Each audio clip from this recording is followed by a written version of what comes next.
Dewas station road स्थित कांग्रेस का केंद्रीय कार्यालय का लोकार्पण देर रात पूर्व मंत्री सज्जन सिंह वर्मा, प्रदेश कांग्रेस अध्यक्ष जीतू पटवारी, कांग्रेस के वरिष्ठ नेताओं के नेतृत्व में केंद्रीय चुनाव कार्यालय का ओपनिंग हुआ।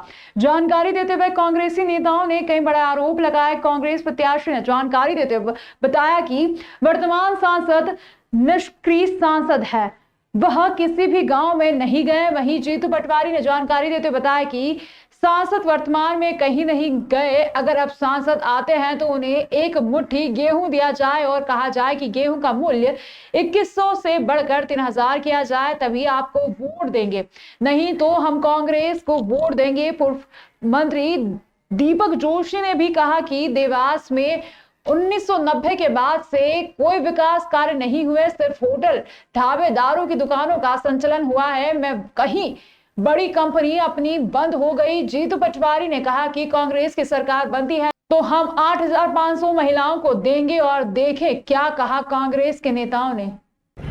480 राजा रजवाड़ों को मिलवाया तो किसने मिलवाया? प्रधानमंत्री की सहमति के बिना वो नहीं हो सकता था, वो नेहरू जी नहीं करवाया। आज अगर हम बातों की बात करें तो मध्य प्रदेश का जो कर्जा है, मनमोहन सिंह जी ने जब राज छोड़ा था तो 56 लाख करोड़ रुपए का था, 56 लाख करोड़ का। आज पता है हिंदुस्तान पे कितना कर्जा है? 2.25 लाख करोड़ रुपए का, 2.25 लाख करोड़ रुपए। इतना कर्जा होने के बाद जो बिक रही है वो संस्था है। देखो HMT की घड़ी याद है आपको? जो पुराना आदमी ने HMT की घड़ियां होती थी यहाँ पे, आज है HMT की घड़ी। कौन बनाता है HMT? सरकारी मशीन।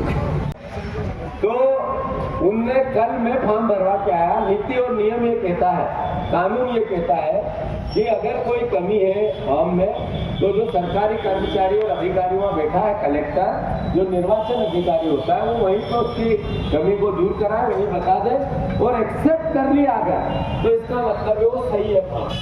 पर उनका फॉर्म रिजेक्ट कर दिया, इसलिए कि एक जगह साइन, एक पन्ने पे 2 बार साइन क्यों की? एक बार की देख लेता, दूसरी बार की नहीं देखता, कहीं मिटा देता, जरूरत के बाद पन्ना बदल देता।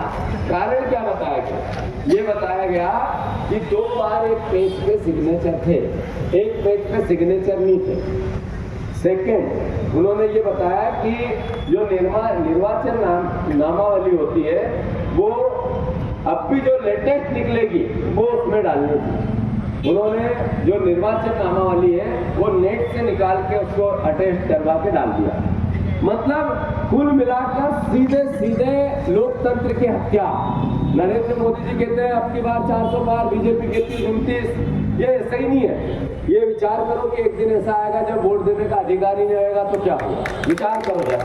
समझ सकता है इलेक्टोरल बॉन्ड में वो लोग जिनकी बैलेंस शीट घाटे में थी वो करोड़ों का चंदा दे रहे हैं। और चंदा किस दबाव में दे रहे हैं कि कुछ दिन पहले ईडी का नोटिस मिलता है और उसके बाद चंदे के बाद वो ईडी का नोटिस वापस हो जाता है। तो कहीं ना कहीं ईडी का दबाव बनाने का जो प्रयास किया जा रहा है, मुझे लगता है कि भारतीय लोकतंत्र के लिए बहुत घातक चीज़ है। आज हम दुनिया के सबसे बड़े लोकतंत्र में जी रहे हैं, लेकिन लोकतंत्र का जो माहौल है, जो खुशनुमा माहौल था जिसे बाबा साहब अम्बेडकर के संविधान ने हमको बचाया था, उसमें लगातार कहीं ना कहीं चूरन की व्यवस्था पैदा की गई। भैया खुजराव को लेकर क्या कहेंगे? जिस तरह से वहाँ पे जो नहीं, देखिए खजुराहो में जैसा नियम है, हमको जब बताया जाता है, यही समझाया जाता है कि आप जो फार्म भर लेंगे अगर इसमें त्रुटि तो हम ठीक करें, तो त्रुटि को ठीक करना था। उसको लेकर कांग्रेस जाएगी न्यायालय? नहीं, देखिए अब वो तो पार्टी के ऊपर है, मैं नहीं मिल सकता, लेकिन पार्टी जो भी होगी डिसाइड करेगी। जनता पार्टी ने एक बार फिर से साबित किया है कि वो लोकतंत्र के किसी भी मर्यादा को मानने को तैयार नहीं है। कलेक्टर निर्वाचन अधिकारी के रूप में उनकी ड्यूटी है कि अगर फॉर्म में कोई कमी भी है, त्रुटि भी है, तो वो वहीं पे जब भरते वक्त उसको कंप्लीट करवा दें। कारण बताया गया रिजेक्ट का कि सिग्नेचर नहीं थी, या 2 जगह सिग्नेचर थी, या नामावली पुरानी या नई थी। अटैच नामावली क्यों हुई? अगर तहसीलदार ने, कलेक्टर ने, डिप्टी कलेक्टर ने कलेक्टर ऑफिस से अटैच करके दी, इसका मतलब क्या समझे?